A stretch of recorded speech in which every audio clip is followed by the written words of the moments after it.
In 1540 England, as the sun sank beneath the horizon, a deep dread would begin to take hold. Lacking the illumination of contemporary streetlights, the Tudor period's darkness was utterly complete, oppressive, and impenetrable. Nighttime presented a perilous, immobilizing threat to a medieval commoner. Light was essential to repel the encroaching gloom. However, illumination was a privilege enjoyed solely by the wealthy. Pristine beeswax candles offered brilliant light and a pleasant aroma, yet a solitary wax candle exceeded a day's wages for a worker. Even inexpensive tallow candles, crafted from malodorous animal fat, faced substantial taxation from the monarchy. For the impoverished, life effectively ceased the instant dusk arrived. Unless one was privy to the secret of the wetlands, a clever, overlooked survival technique that incurred no expense whatsoever. This method demanded no wax, no costly cotton wicks, and was exempt from taxes.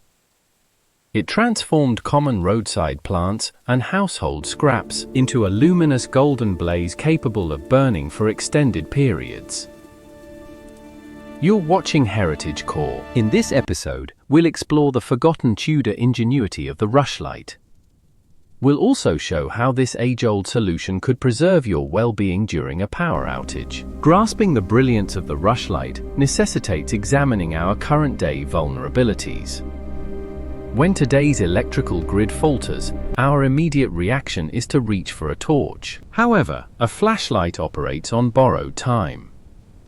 Its batteries are destined to expire within a few days. The emergency candles purchased from the grocery store will quickly diminish.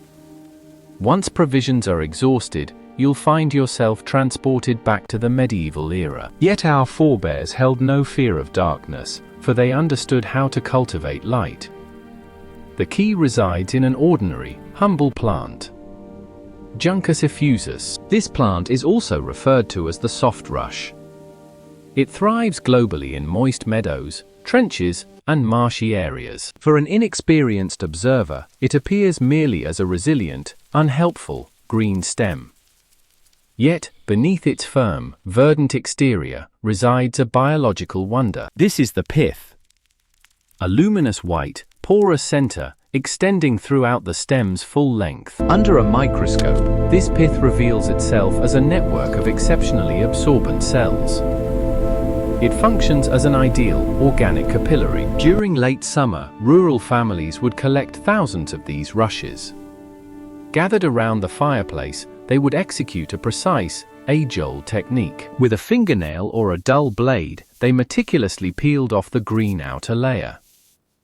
They ensured only a solitary, hair-like filament of green skin remained connected to the white pith. Serving as a backbone, this solitary strip provided structural integrity to the delicate white sponge.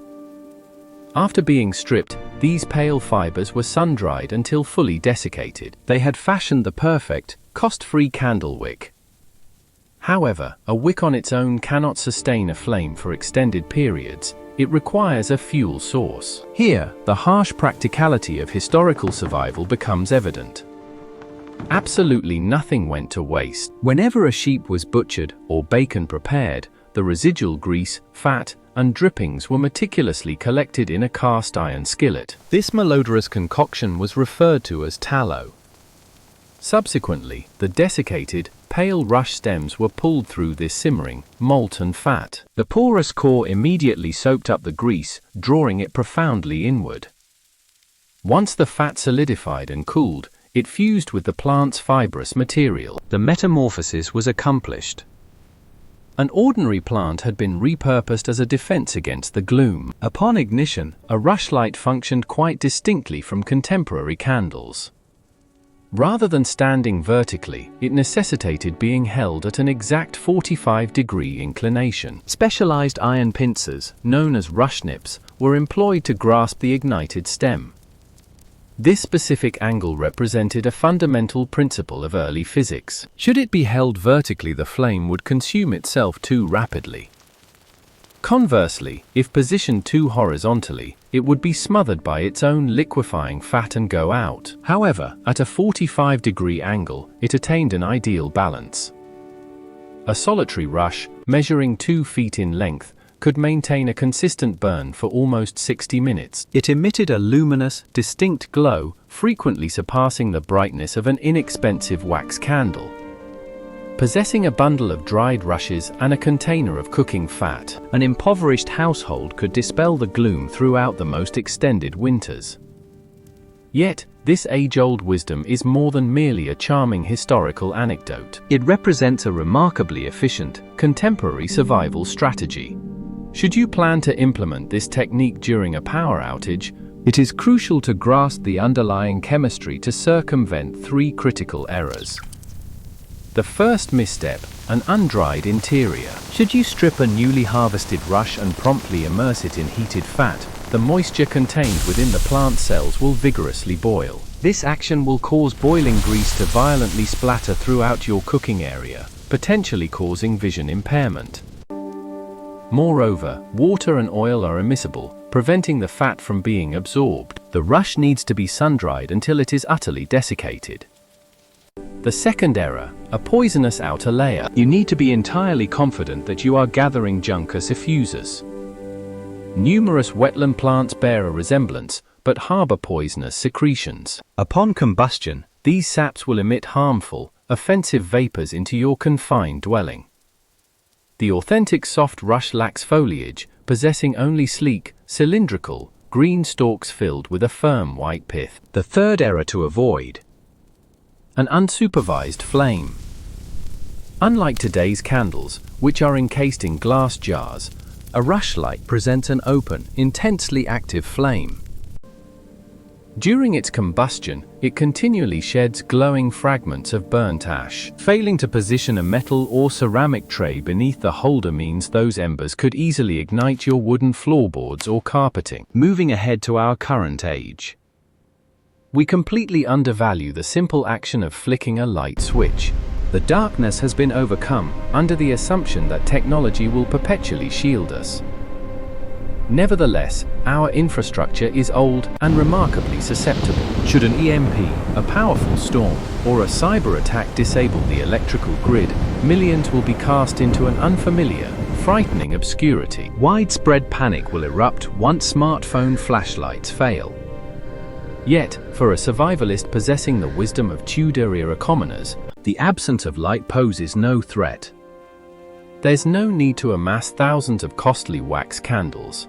You simply need to retain the fat from your morning bacon. You merely have to go outdoors and collect the wild plants thriving in the ditch. An inexhaustible source of illumination can be crafted from what seems like mere refuse. By acquiring the lost proficiencies of the 16th century, we regain our autonomy from the vulnerable contemporary power network. This represents the fundamental principle of heritage core. Our forebears were not unsophisticated. Instead, they demonstrated remarkable ingenuity. Their understanding of nature's chemistry was paramount, as their very existence relied upon it. We've exchanged that robust, vital wisdom for fragile convenience. Consequently, the next time you activate the LED lighting in your residence, take a moment to savor the profound luxury of immediate light. Yet, always remember that this comfort is inherently delicate, and should that illumination ever permanently vanish, recall the Tudor commoners and revert to the time-honored practices. For the ancient methods are the sole approaches that have successfully withstood the test of time.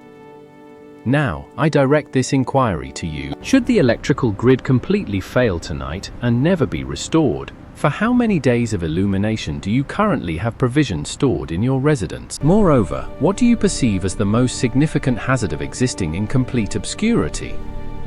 Share your insights and preparedness tactics in the comments section below. This channel is exclusively devoted to resurrecting the forgotten survival proficiencies of history. We explore the most arduous chapters of the human experience, thereby empowering you to confidently navigate an unpredictable future.